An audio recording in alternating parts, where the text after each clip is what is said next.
이런 거 만들어야 되는데 왜 국힘당에서 이걸 만들었지? 그러니까 이게 이렇게 하는 이유는 우리하고는 보통 사람들하고는 어떤 가치 판단의 기준이 네. 지금 거꾸로 서 있는. 망언집이라고 만들었는데 저도 읽어봤거든요. 네.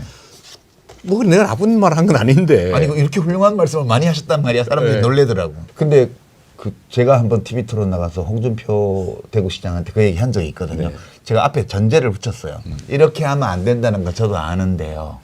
민주당에서 누군가가 대통령이 되어서 윤석열 대통령이 이재명 대표한테 한 거하고 똑같이 맞아요. 그 말씀하시죠. 국힘당 주요 정치인들한테 해줬으면 좋겠어요. 다 틀어가지고 수도 없이 기소하고 일주일에 3번, 4번 법정에 나오게 만들고 그러고 저 사람 사법 냈을 거 있어. 이렇게 말해주고 싶어요. 라고 말을 했더니 네. 그 홍준표 시장이 그 시장님이 그래야만 민주당 지금 뭐해요? 이러더라고요. 그래서 그거 어떻게 하실 거예요 그러면? 아니 일각에서는 확 해야 돼라는 사람도 있어요. 일단은요. 그 실용적인 입장에서 보면 그거 사실은 그 뒤지로 쫓아다니는 그 에너지로 딴 거야 돼요. 힘들어요 그거. 그 정말 피곤해요. 그리고 괴로워요. 사람을 괴롭히는 게 즐거운 사람도 있는데 저는 거기에 에너지 쓰는 게 너무 아까워요. 이 짧은 5년 주어진 시간이 얼마나 귀한 시간이에요. 근데 그거를 누구를 옛날에 너무 멋졌지. 그래가지고 그걸 쫓아다니면서 뭘 한다고 하는 게 얼마나 낭비입니까?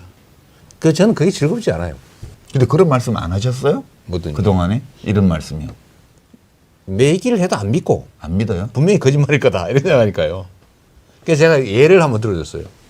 내가 성남시장 된 다음에 나를 괴롭히거나 또는 뭔가 문제를 일으키는 사람들 내가 다 내쫓지 않고 교정해서 다 썼다. 근데 경기도지사 하면서 산하기관장 뭐 강제로 뭐 어떻게 내쫓은 거 있냐? 없다. 다 데리고 성과 내게 했다. 그래서 인정받는데 난 한 번도 그런 일이 없고 그럴 마음도 없는데 끊임없이 이재명은 분명히 그럴 거야. 그래서 제가 결론은 그거죠. 부처님 눈에는 부처만 보인다. 그까지만 하셔야 돼요. 그러니까 그까지 봐야 돼. 뭐 이런 안 하셔도 돼요. 그거 아닐까 그 생각이 들었어요. 선생님 어떠세요? 저는 도저히 이해가 안 돼서 여쭤보는 거예요. 왜 저러지?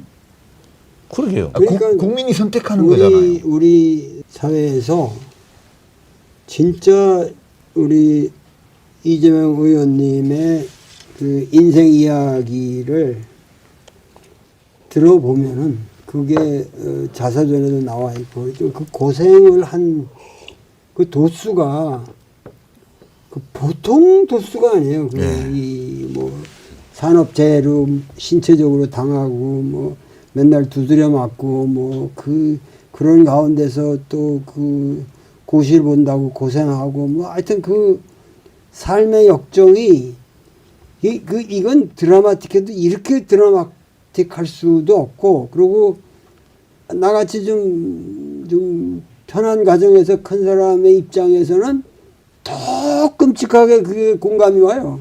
상상이 잘 안 되죠. 그렇게 그 이렇게 더 괴롭고 그게 얼마나 이게 한 인간으로 받기 어려운 거냐. 근데 그런 사람이 그런 체험을 해본 사람이 이 나라의 리더가 돼 봐야 이 정치라는 게 번지수를 찾는다고 지금. 맞습니다. 그러니까 그 나쁜 놈들도 다들 계속 해먹었는데 해방을 여태까지 이 우리 사회의 제일 밑바닥에서 고생한 이 사람한테 기회를 주는 건 그 기회를 내가 억지로 주자는 것도 아니고 그냥 프로세스에 따라서 가는 건데 왜 거기에 대해서 그 헛소리들을 하냐 말이야. 어?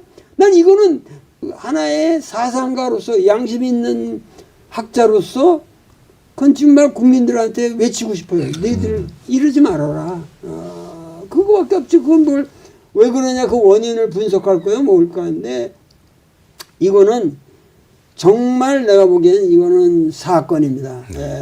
되시면은 그리고 아무리 잘못돼도 그 어렸을 때부터 축적되어 온 그 체험에서 우러나오는 정의감이 결국 우리 사회에 큰 보탬이 됩니다. 그러니까 이 결국 중요한 게요.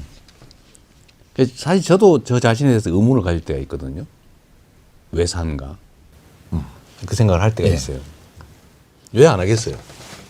그런데 결론은 뭐였냐면 사람은 자신이 스스로 행복하기를 원하잖아요. 즐겁기를 원하고. 자신의 삶에 의미를 네, 부여하려고 삶에. 하죠. 네. 네. 어떤 때가 가장 행복하냐? 저는 제가 뭔가를 해가지고요. 사람들이 그 결과 때문에 행복해하는 걸 보면 저는 행복해요. 그게 그러니까 제일 정치를 행복해요. 하는 거야. 네. 그러니까 정치를 하시는 거예요. 너무 행복해. 예를 들면 제가 막 교육 가서 막 설득하거나 아니면 압박하거나 뭐 재정 지원하거나 해서 싹 정비를 했더니 거기 수백만 명이 가가지고 즐겁게 애들 지금도 데리고 사람들이 사진 찍어서 놀죠. 올려요. 그럼 예. 얼마나 더 행복해요. 그 옛날에는 막 그 닭죽 5만 원, 6만 원 주고 안 사 먹으면 계곡에 들어가지도 못해서 애들 데리고 쭈삣쭈삣 하던 그 수많은 가족들이 이제는 막 자유롭게 막 튜브 들고 가서 그 장면을 보면 얼마나 행복합니까? 그럼 근데 이런 것들을 사실은 각 영역에 있거든요. 강영영 예를 들면 몇십만 원 없애가지고 온 가족이 죽어버리자 이래가지고 떠나는데 제가 50만 원은 연 1% 이자로 조건 없이 빌려준다. 대신에 인터넷으로는 안 되고 와라. 네, 기본금융. 그럼요. 네. 50만 원 빌려주. 그 때문에 정말로 고맙다. 우리 죽을 거 살았다. 이러는 걸 보면 진짜 행복하거든요. 그 500억인데 경기도 예산에서. 그 사람들은 그걸 모르는 것 같아요. 그 행복한 게 누군가를 괴롭혀가지고 막 이렇게 날리면 행복한지는 모르겠는데 저는 그게 안 행복해요. 그러니까 어떤 그 차이가 사람은 누구 감옥 보내면 행복한 사람이 있었어요. 맞아요. 옛날 옛적에. 옛날 옛적에 네. 어느 나라에 네. 누구 감옥 보내면 행복한 사람이 있었어요. 그런 것 같아요. 부부가 다 그랬던 것 같아요. 근데